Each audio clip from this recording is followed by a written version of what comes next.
you, Mr. Chairman. Ms. Barisi, I'll just continue. What would it take for a country to be removed from the visa waiver program? The Secretary, well, we have a host of things that we can do on a visa waiver program that is not meeting standards.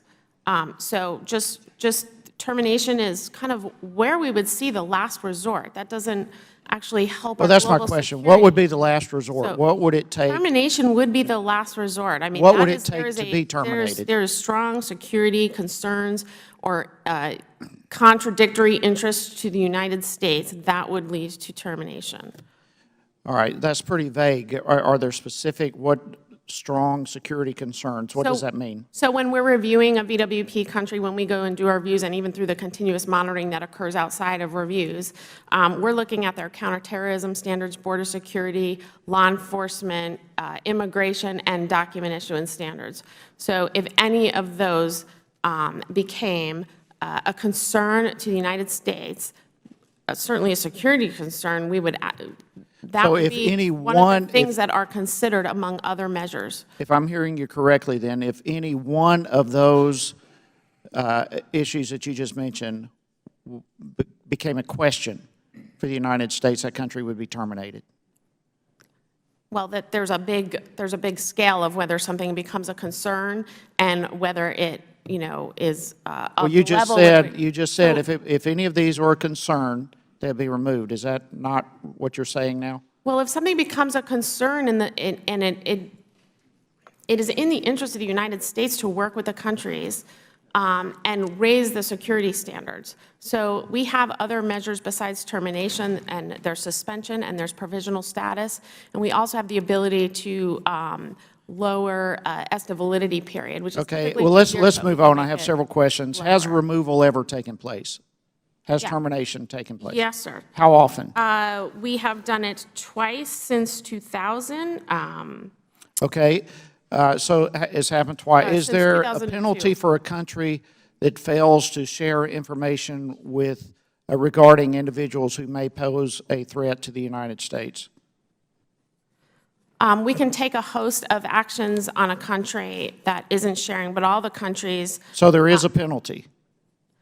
Well, we have, what I'm saying is there are lots of things we can do, and I've named some of them. We can change an ESTA period, we can put a country on provisional status, we can suspend a country, or we can terminate a country.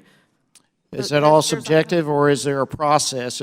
When do you know when that occurs? DHS would never do something without the consultation of State Department, as we do with all things for the visa waiver program.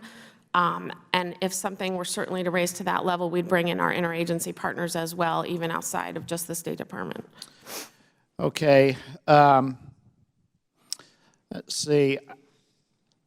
I'm assuming that, well, let me ask you this. All right, what about these individuals who are being radicalized, who have not been to countries like Iraq or Syria? Is anything being done to monitor that group? Countries that have been? Individuals who have been radicalized, but they have not gone to countries like Iraq or Syria. Are these individuals being monitored in any way? I mean, certainly if we are aware, the FBI might have an investigation open on them, but I mean, the greatest concern and the thing, you know, that certainly keeps me up at night is the individuals that we're not aware, and that is their mindset. And so you don't know if they're being monitored or not? You don't know? I don't know the answer. Okay, I'm assuming you don't know how many passports are reported stolen each year. Is that correct? I don't know how many are reported stolen each year. Do you know then do you know what the procedure would be when a passport is reported stolen? How do we make sure that that stolen passport is not used fraudulently by another individual? So for all manifest data that we receive, for all travelers coming into the United States, we are running that manifest data against the stolen and lost travel document. Absolutely, and that includes that includes records from that the United States puts in, VWP countries put in, and other countries. Do you believe the other Well, it looks like my time has expired. Gentleman's time's expired.